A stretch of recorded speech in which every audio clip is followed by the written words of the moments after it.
Well, hello everyone. Thank you for joining me today on Let's Talk again. And I did miss you guys. I've been gone for a week. I was on the road shooting, and I'm so happy to be back and coming back with my first guest, you know, the badass herself, author, writer, podcast, everything under the sun, CEO of her own brand. This is Vivica A. Fox. Thank you for joining me today. You are so welcome, darling. You are one of my first interviews that I'm having in my new office, in my new home. Wait, this is your new home? Yes. I've been living here for like a week. Well, guys, everybody. So I reached out to Vivica earlier this month, asked her if she would join me on Let's Talk. And she was so warm and lovely, said, I will be there with you, but I'm in the middle of a move. And I was like, how are you moving in the middle of pandemic? She's like, girl, I sold the house. It's all good. Just give me a few days. I'll get it together. And that is a true sign of somebody who hustles. So today, I want to talk to you today about hustling as women of color, because it has so much reflection for me as an immigrant of color that I have learned so much from you throughout the years. And thank you to our friend Miss J. Alexander for introducing us. So I want to give him a little shout out. He will be with us later this week. So let's get right into it. So what makes Vivica A. Fox a hustler? Wow. I think it's in my nature, to be very honest with you. I mean, I've always been like type A personality. Growing up, I played basketball, volleyball, track, and I was a cheerleader. And so I've always been I love life. I love living and a multitasker. So for me, when I then started acting and this became like what I do for a living, because I love what I do, I was very fortunate that my business partner, who I still work with to this day, Alita Richardson, she helped me learn about branding. She helped me learn about going into different chapters of my career. So what makes Vivica A. Fox a hustler? She loves making it do what it do. And it's interesting because I have listened to all your podcasts because I'm a fan and I love them very much. And what I find out in each one of those podcasts is that there's always a common thread of inspiration and so much emotion that comes with it. Your very first episode podcast, it was exactly about you and your relationship with your business partner and how you guys met. And I love something that I took away from all the entirety. I took away from this moment when you said, I looked across the room and I saw a beautiful, gorgeous Black woman. Yeah. And most people in the room are intimidated by that. But the fact that you are also a gorgeous, beautiful Black woman, you connected with her immediately. And the reason I respond to that so much is that because in our industry, as you know, I'm in the fashion industry, you were a model at once. Beauty sometimes gets in the way of success. People prejudge you. People perceive that you're beautiful. Therefore, you could be a lawyer, what your business partner was. You couldn't be a great actress right away because you got where you're at because you're beautiful. I want to talk about that. You know, I know that you took the opportunity to meet with her and you guys became incredible dynamic duo and built an empire around it. But in the very beginning of your career, what was it like from transitioning from a model to an actress? Oh, gosh. For me, it was an easy transition, to be very honest with you, because I kind of had a Lana Turner story. I was visiting my modeling agency on Sunset Boulevard, and I can't even remember what the name of the agency was. It's been such a long time ago. But afterwards, I had lunch with my girlfriend, who I used to live with in New York when I was trying to model. And we were just having lunch and catching up with each other. Her name was Jill Jones. She used to sing background with Prince. She was the blonde chick in the 1999. So we were having lunch, and this gentleman by the name of Trevor Walton just walked up to me, and he was like, hey, you've got a great look. I'm doing a new TV show. Are you an actress? And I was like, no, I've modeled before. He says, well, here's my card. Give me a call. I'd love to see if I could get you an audition. I think you have a great look. So the transition from modeling to acting just happened for me. My girlfriends, when he walked away, they're like, if he asks you out on a date, honey, don't do it.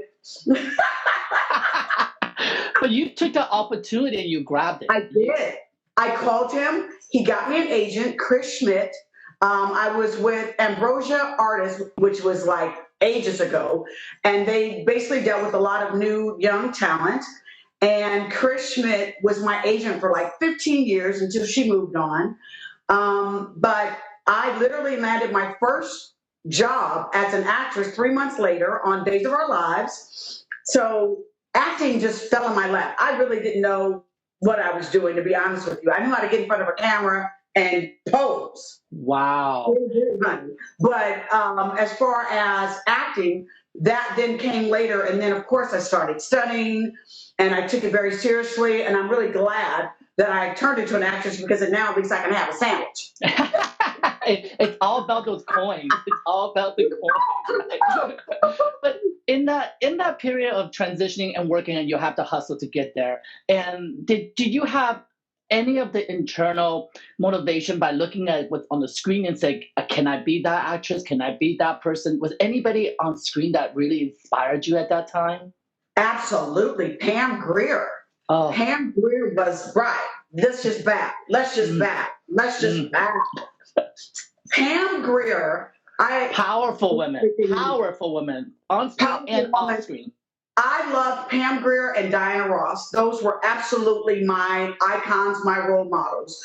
Matter of fact, I named my production company after Pam Grier. And I got to interview her on this BET special where you got to interview legends, people that you admired. I could barely make it through the damn interview because I was crying the whole time because I was like, I cannot believe I'm sitting there talking with Pam Grier. So I feel like that today, just so you know. I feel like that today. Ever since I had the platform to do what I'm doing, and getting to you is one of my bucket lists. Be able to work together is my bucket list. And we still have to shoot together, and that's what we're gonna create. Real magic. That's gonna be real magic's gonna happen. But I want you to know that on this platform, Let's Talk, initially, and we still are, is for a platform to raise money for bringing masks to the first responders. And now there's so many factories out there able to produce. We actually raised over 100,000 masks for New York first responder as well as EMT around West Hollywood where I live. So, and with that, it sparked this conversation that I'm having with so many of my past clients, as well as new clients and future clients and future partnerships.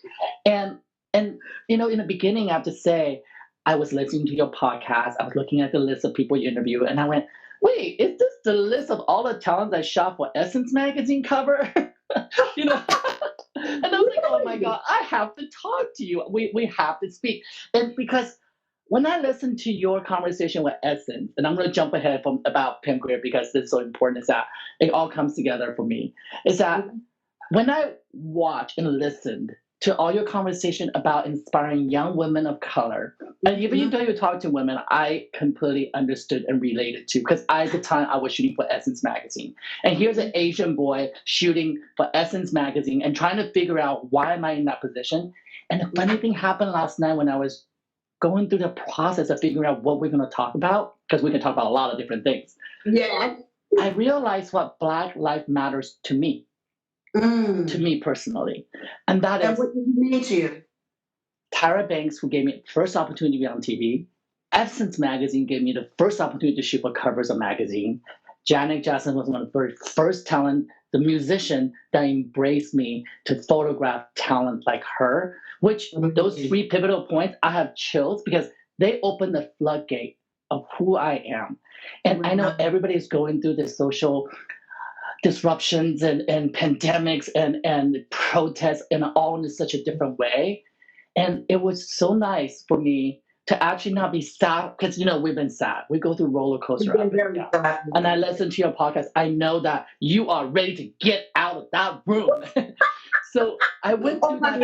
I got out of that room and into another room in a new house. So, but I want to thank you, because if it wasn't for our conversation to have today, I don't think I could have defined Black Lives Matter for me more clearly, because Black lives have paved the road for Asian community historically, trans community, gay community, and I don't want this show to be political, but I just want to be able to say thank you for all the path and the ways that what you do and what the Black community have done for me. And that I needed to just realize and be able to be proudly say Agents for Black Lives. And now that means more than last week's little square black post than ever. Yes.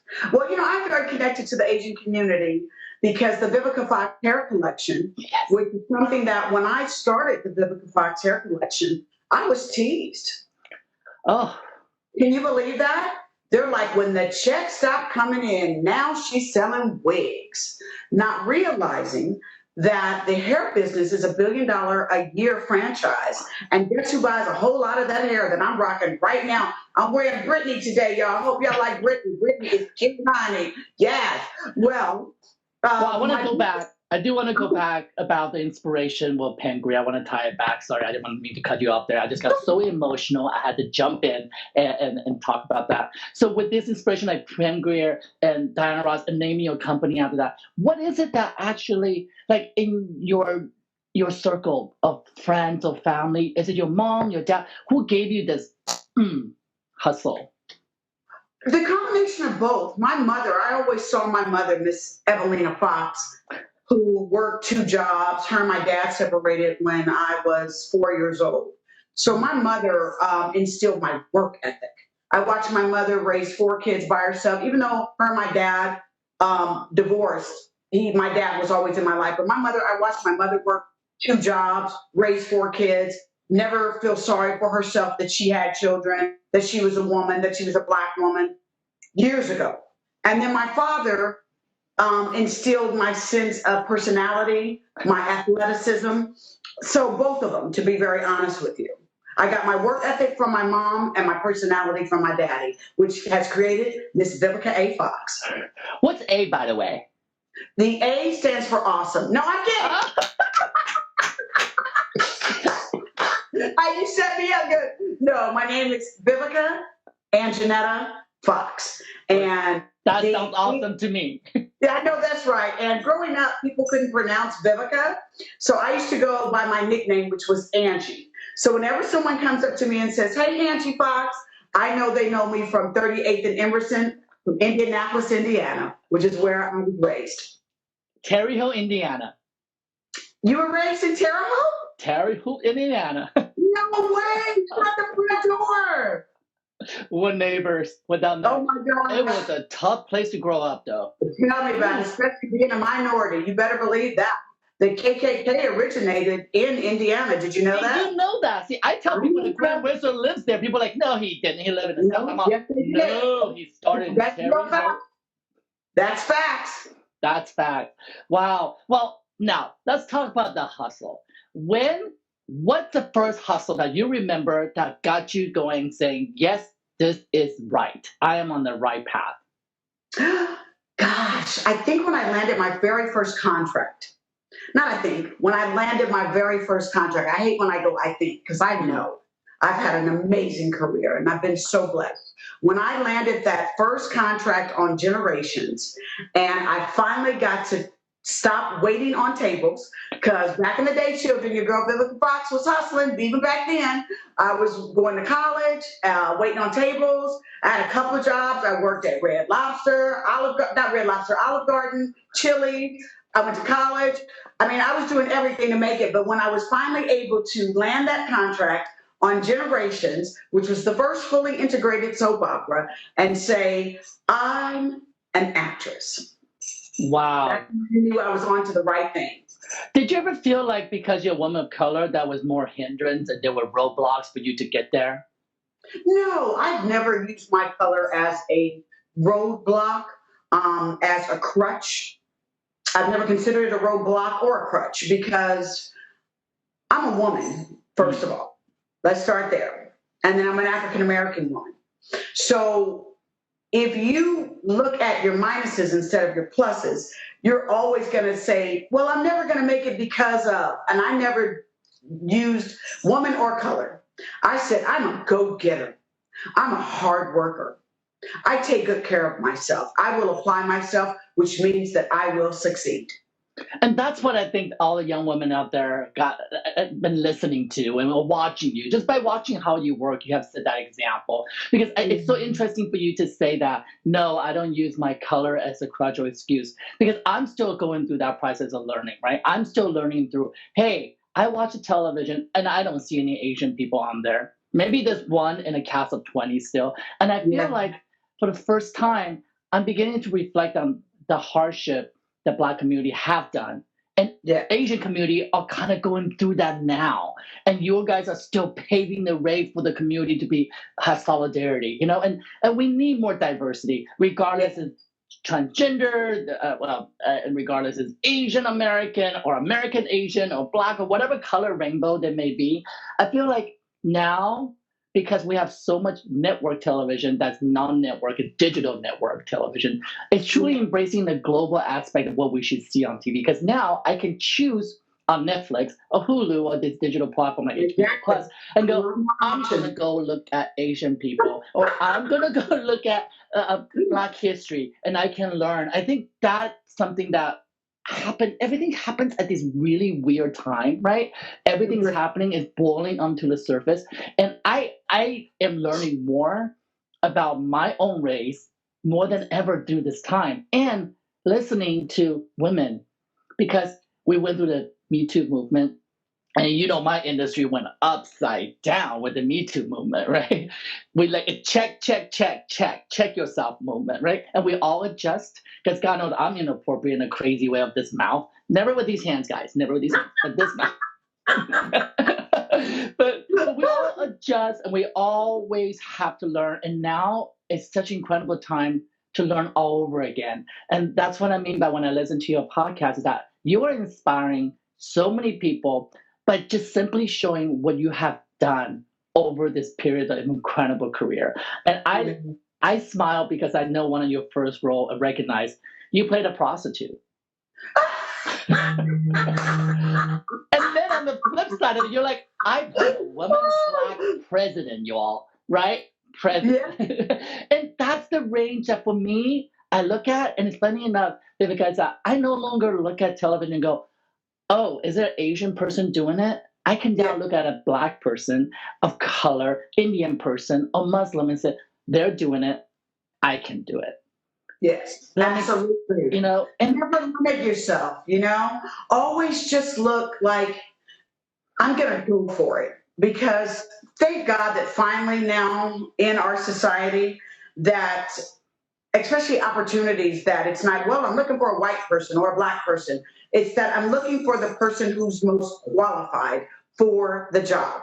And that includes male or female. So there's a lot of obstacles. It's just like, don't let anything hinder you. If there's something that you see that you want to try, that you want to do, or someone that you want to work with, you have to put yourself out there and say, hey, I'd love to work with you. But do the work. This is what I tell people. Just don't think just because you're good looking or because, oh, y'all need to hire a Black person or y'all need to hire an Asian person.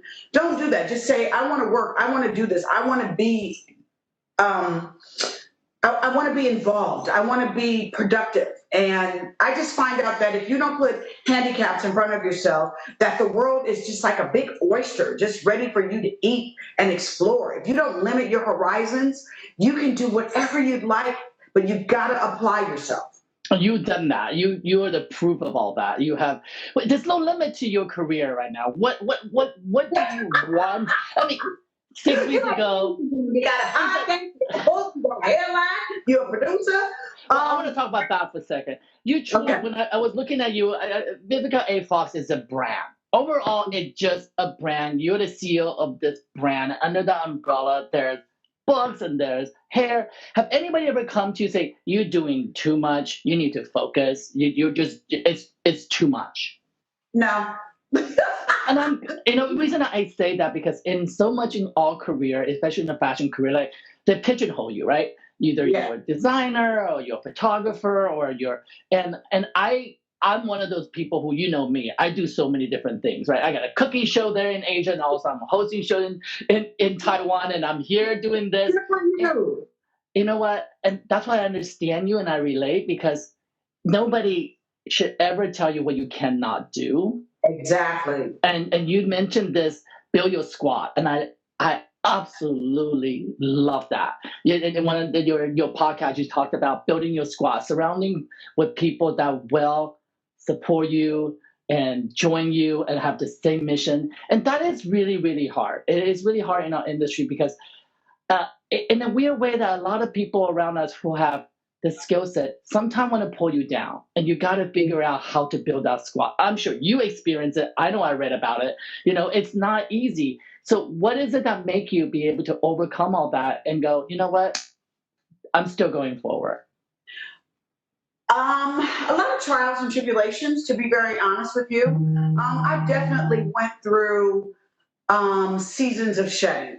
Mm-hmm. And when I say that, I had to realize who was good for me and who wasn't.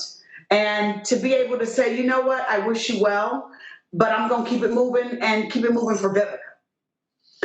I always say this, especially to my women, because women are such nurturers that you got to learn who is dragging down your nipples and who is making them lift up and be perky. And I mean that, okay? If somebody is just sucking all of the nutrients and just taking and taking and taking from you, you need to get them out of your lives. You want someone that when they see you, someone when their number comes up or when an email comes from them, that you always feel inspired, motivated, that you can make money together, that you can do things together, and not be afraid to be focused on those people. Not all of your friends have to be on the same level. We all have different levels of friends, but I'm saying professionally, you really have to have winners in your circles or people that are bringing something to the table. Not takers. Eliminate the takers. That's how you will be successful. Well, I love that. This reminds me of the best advice that I was given when I graduated from Art Center Pasadena, and there was he's a renowned director, Tarsim, who did The Cell, who did Mirror, and I worked with him working on the treatment for The Cell when I was in college. So it's incredible. It was an incredible experience to be able to work on a film still while in school, and he came to my graduation and he gave me a present. And just by he showed up on my graduation, and when my name was called, he stood up on the table and he clapped like Dead Poets Society. And when that moment happened, everybody turned and looked at me. And before I got off the stage, I got everybody's phone number that I can call for jobs. But you know what he said to me? He goes, that was not the best present or advice he gave me. He then looked at me, shook my hand, and said, okay, now you know what it feels like. From this time forward, you're no longer the best in your school. You might think you are. Hire everybody who's better than you always. Hire people who are better than you always. And it wasn't until maybe 10 years later I realized what he's saying, check your ego. Humble. Get humble. Yeah. And that took time because I graduated, I was like badass, I was designer of the year, whatever, and like and I was working on films, writing for Ridley Scott, like doing all this writing stuff in the back. My history was treatment writing for TV commercials and films. And so he gave me the first opportunity, which opened this floodgate of creativity and amazing opportunities. But it was very interesting. As you get older, you realize, oh, that was a riddle. That advice is check yourself, check your ego. Yourself. And you know what? That's something that I've learned in our fashion business as well. And because of the genre that we work in, there are a lot of celebrities and even models will not check themselves and show up on set late and think that they can get away with things. And I mentioned this because you said this in your advice to the young women who came to your symposium for Essence. You said, be on time. Yes, be absolutely. Early. And you said be early. Do you know who I learned that from? My business partner, who learned it from a very, very good friend of mine who at one point was managing my career, Magic Johnson. Magic Johnson showed up early. Magic Johnson, you would should think, oh, an athlete, he's spoiled, he's used to being pampered. Magic Johnson is like 15, 30 minutes early because he never wants anyone to be waiting on him. Because Magic knows that when he shows up, it's time to make that money and time to make it do what it do and win. But that's really showing up late, and especially for all my brothers and sisters out there listening, the CP time, don't do it. Don't let them, oh, well, they're going to be late. We on CP time. That's an excuse. And you shouldn't let that be based on the color of your skin that you think you can be late, or based on where you may think you are, that you can be late and disrespect other people's time. Because that's how I feel, is if I'm running late, I'm going to let you know I'm 5 minutes away. I'm 10 minutes late. I'm going to get you before and let you know I'm on my way. That's, to me, it's respect. And I'm so glad you said that, because my history with Essence Magazine is over a span over 3 years' time. And time had changed, has evolved, but there was definitely two call sheets. There was a call sheet of when I'm going to show up, and there was a call sheet of the color people time. You know what? I'm not going to kid you. I used to have this one makeup artist that I learned her, so I always padded her time. I did. I was like, okay, we'll be here at 6 o'clock, and we'll tell her 5:30, and she'll be there at 6. And sure enough, it would happen every time. Like, see there? But then I had to learn to be like, listen, you have to be responsible just like everybody else. That don't do your work, boo, and be on time. But I think that is so important, especially now, right? We're going through the whole Black Lives Matter, Black Lives Matters, and yes, when all that comes to fruition, and I have a strong feeling it is happening. We're fighting it every single day. Yeah.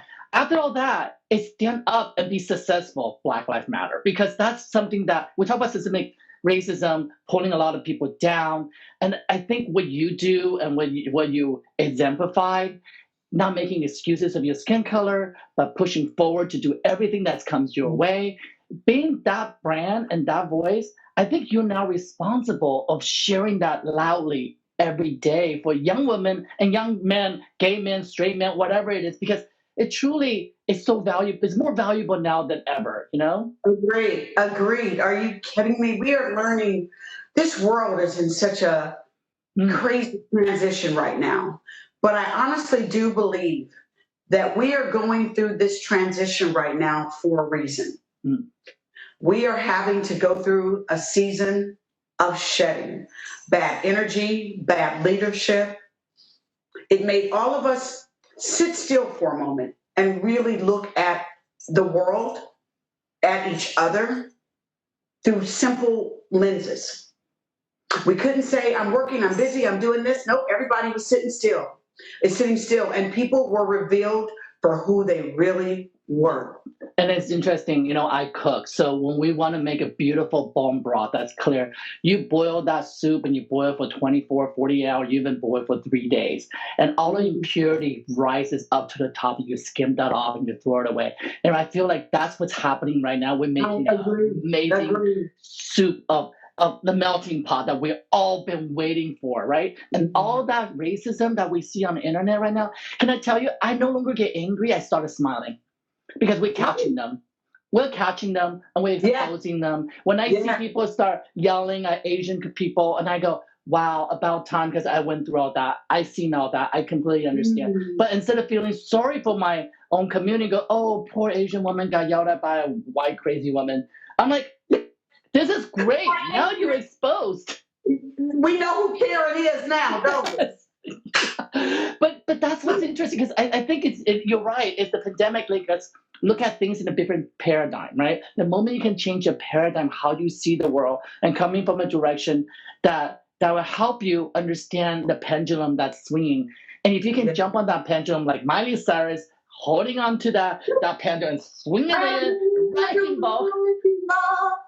Do it. I absolutely feel like do it. And I feel the same way about women photographers. I did a whole week celebrating women photographers on the show. And take this moment. Really take this moment. There's so many amazing, talented artists that are African American, Black, the colors, Muslims, that don't get recognized before. Listen, I have my own feeling about the publication world. That's a whole show of its own. I don't know when's the last time you were on the cover of Vogue. Hey, it hasn't happened. I've been on the cover of a lot of magazines, but I haven't got to Vogue yet. And it needs to happen. And even I'll tell you this, and I'm being very, very candid, it's also my learning, and I know if Essence is watching, it's a totally different group of generations of people there now. I love to work with them again. And that is, during the time when I was shooting for them, I did ask them, I go, I feel privileged to be here. I'm shooting, Taraji, I'm shooting Jill Scott, I'm shooting all the most amazing human beings. And so I check myself and look around going, I'm the only Asian person here. And I asked the editor-in-chief, Angelica, at the time, and I said, why am I the chosen one? Why am I here? Is it because I'm Asian? And she looked at me and goes, no, it's because you don't see color when you shoot. Yes. We don't see, you shoot us, and she said us, the same way you would shoot a white person or a Asian person or a man or woman. I shoot very much the same way, which is empowerment, right? You know my work. I love shooting to make people feel most beautiful, hot, whatever gender that may be. And that was something that I learned so much through that lesson with Essence. And when I departed from Essence with Changing of the Guards, when I started shooting for Esquire magazine and GQs, I took that message with me. No, it wasn't about the color of the skin of the person. It was about the person. And then that's such an incredible thing for me to celebrate always as a photographer, to know that I can be colorblind. And that wasn't something cautious. I wasn't cautious of it. I wasn't like, okay, I need to look at Vivica and go, oh, she may be white, she could maybe black, she may be nothing. Okay, I need to consciously not be racist and not think about what color she is. It wasn't that. It was just because the Black community celebrated me for how I see the world, and I was able to be there for so long to shoot. And I'm encouraging Vogue America, Vogue Paris, just because you have Naomi Campbell on the cover twice doesn't make you inclusive. And I have a struggle is real with me with the publication industry, because I'm even in early days with Essence, there's a conversation. It's so bizarre to say that, is she Black enough for our community? Is she too light skinned? Those are the conversation. I hope they're listening and stop having that conversation. Because they've been raising a lot of talk about that lately in the African American community, the whole light skin, dark skin things. And all I can say is that I'm really happy that our children are embracing themselves however they come out. Light, dark skin, red hair, blonde hair, dark hair, kinky hair, whatever it is. I love individuality, and I love that it's finally being embraced. I love you saying that, because we can learn so much. I have a godson 6 years old, as you know, and when Black Lives Matter started having protests, and I told him about it, and he looked at me, he asked me, 6 years old, he said to me, so why is it not all life matter and Black Lives Matter? I don't understand. And I began to explain to him all the turmoil that Black people are going through. And he's too young to understand that. And then I said to him, your friend that you stood next to doing Christmas Carol, Jake? And he goes, yeah. I go, you know how there's a lot of Asian people around, there are white people around, and there's Jake, right? He's Black. And we need to celebrate all of us inclusive together. And he looked at me, he goes, he's not Black. I go, he is. He goes, what do you mean? He's just my friend. Oh, and see? That is when I go, what are we doing? Yeah. Why am I even pointing that out? When are we going to stop talking that way? And I looked at him and go, all right, you taught me a lesson today. That was a bad example, and that was not how I should have been educating you. And that, you know what? The point is, embrace all your friends. That the other day when I saw that Donald Trump, that one, it was something that went online that went viral with two kids running toward each other, and it was a little white kid and a little Black kid running toward each other, and they took and reversed it and made it look like the white kid was chasing the Black kid. I was like, that just reached an all-time new low for me.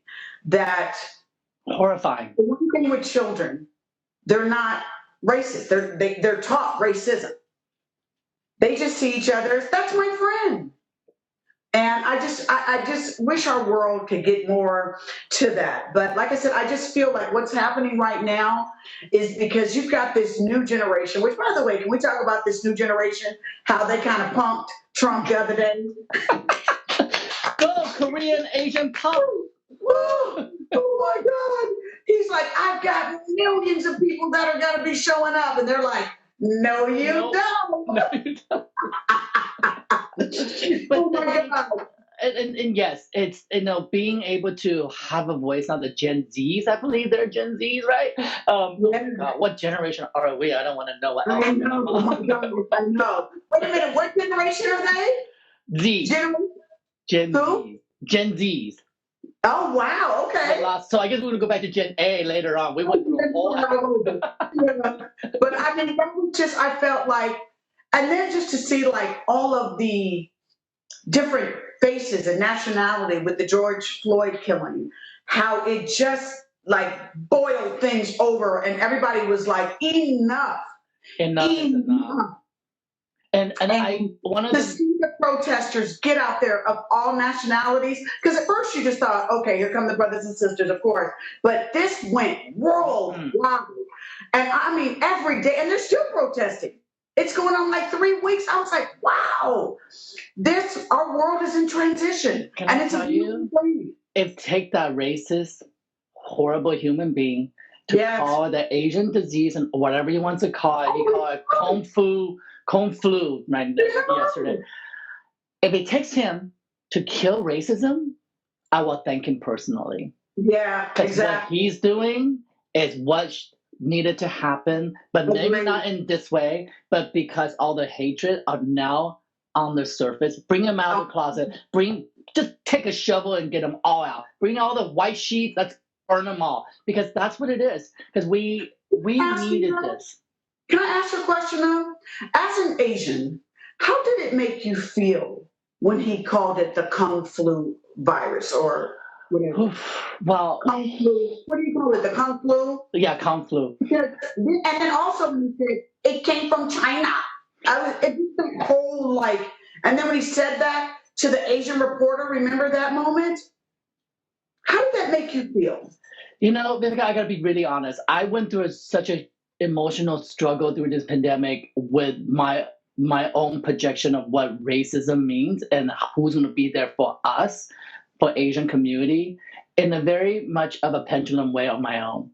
I started wearing masks 4 weeks before masks was even introduced to this country, because we are from Asia and we wear a mask for the prevention of other people might catch what we have. It's always been about protecting, making sure other people are protected by doing something you need to do instead of forcing other people, right? That's the mentality. Exactly.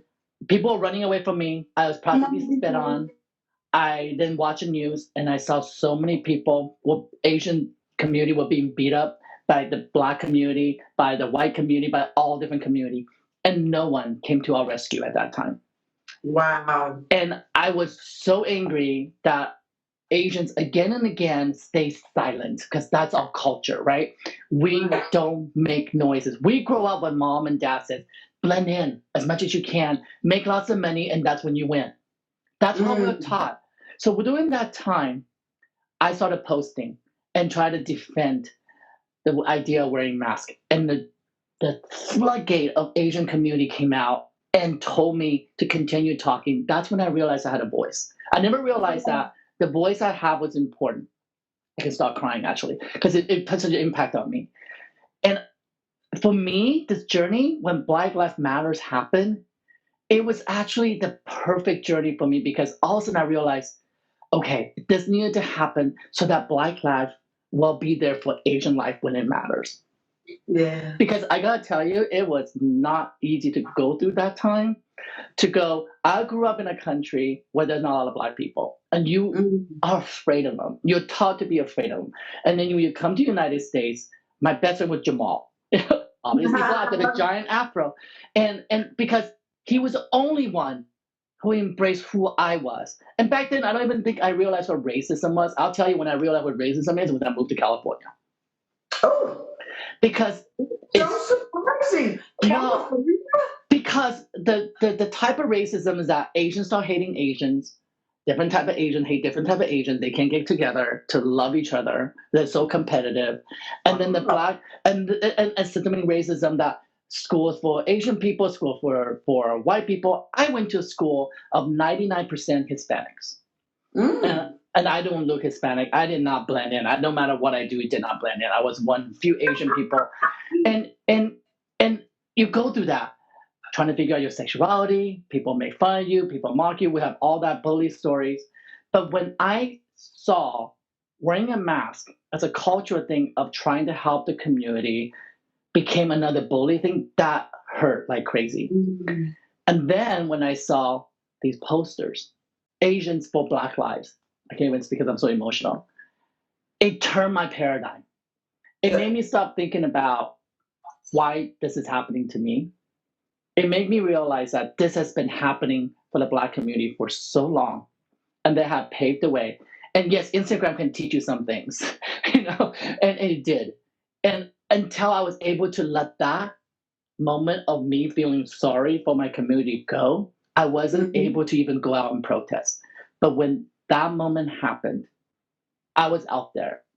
Yeah. But Asians for Blacks, Blacks for Blacks, white for white, whatever the color may be, the white, it felt incredible to stand there in West Hollywood, the most rainbow bright street in a corner of La Cienega and Santa Monica, with all different colors of transgenders to lesbians to gays to Asians to Muslims to Hispanics, all champion for one thing. It's when I realized that we will have solidarity. And with that, I solidarity. And I need to be there for our country. I really do. I do. But I realized I needed to be there for you.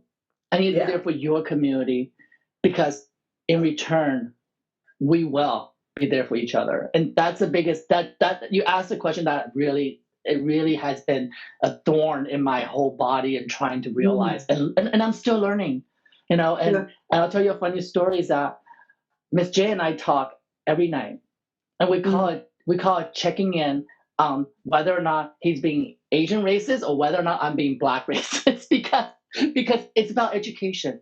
It's about.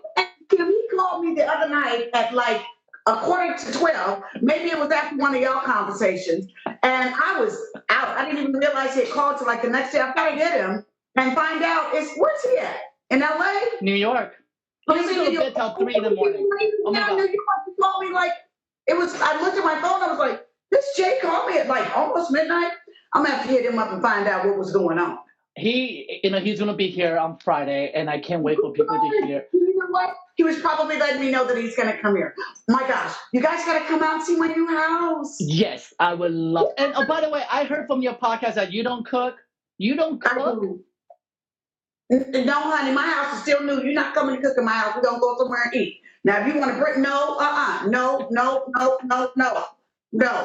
The restaurants is opening back up. Let's go somewhere. We're gonna come to my house and let my house stay new for a little while, okay?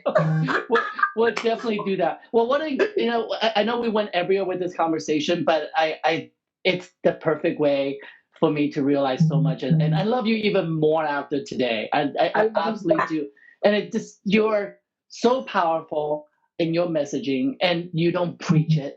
You just share your stories. And you guys out there, please make sure you listen to Hustling with Vivica A. Fox, right? Vivica A. Fox. And I love the conversation because they're unpretentious. There's not a NPR pretentious vocabulary situation. But however, I did send a couple of them to Ms. Jingo. Can you translate? Because it got a little too color for me to understand what's going on. Well, that's what I love about doing the podcast, Hustling with Vivica A. Fox, is that it's uncensored, unfiltered. It's the real and the raw me. Because when I first started doing it, I was like, oh my God, I can say what I want. And of course, I mean, I try not to get too ghetto.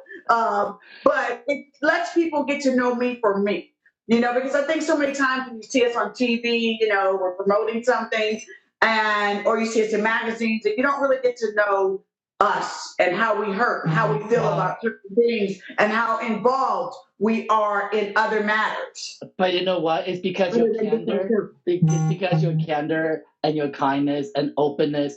It makes everybody bring out everything in their closet. I mean, I heard about penis sizes of some of the celebrities on your show. What is that about?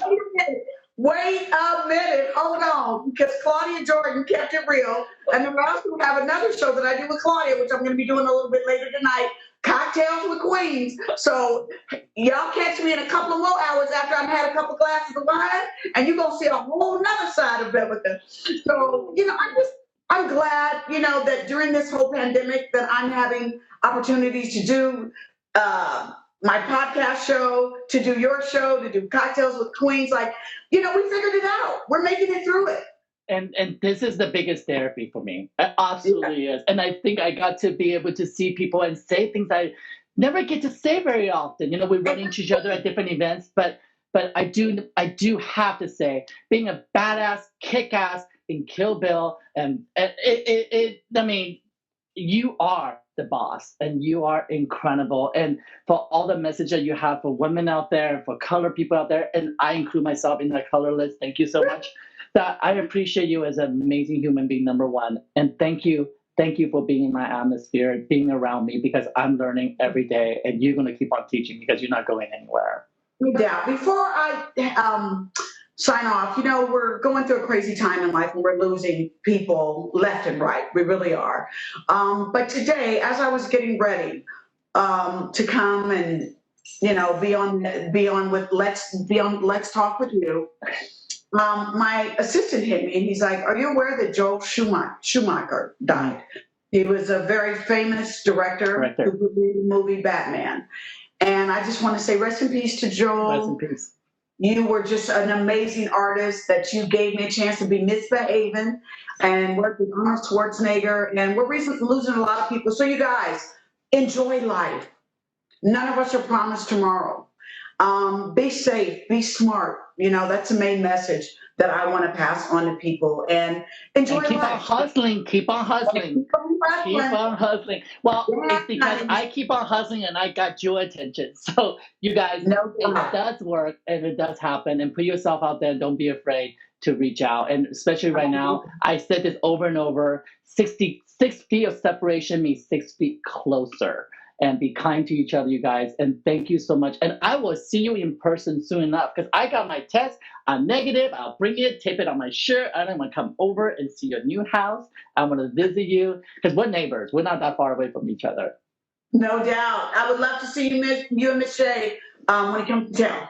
And then I'm going to see you being all you in front of my camera. And that'll be an absolute honor and a pleasure to do. Oh, yes, honey. I'm looking forward to that. Maybe we can shoot my new house. Done. There's a verbal contract there, you guys. Check. Done. Well, thank you so much, and I'll be tuning in, and I'll be continuing to tune in. Thank you for your time, and thank you for your time, and thank you for being a color woman that inspires me every single day. You're welcome, darling. Until next time. Bye-bye. Wow, that was an emotional roller coaster for me. She brought a lot of emotion for me, because I absolutely admire her courage. No excuses in the world that she puts on herself to be successful and continue to do so and continue to hustle. And we can learn so much from her, and we will continue to do that. So thank you so much for joining me today on Let's Talk. I'm so excited to be back with you guys, and thank you for joining me today. And I will see you guys back here tomorrow.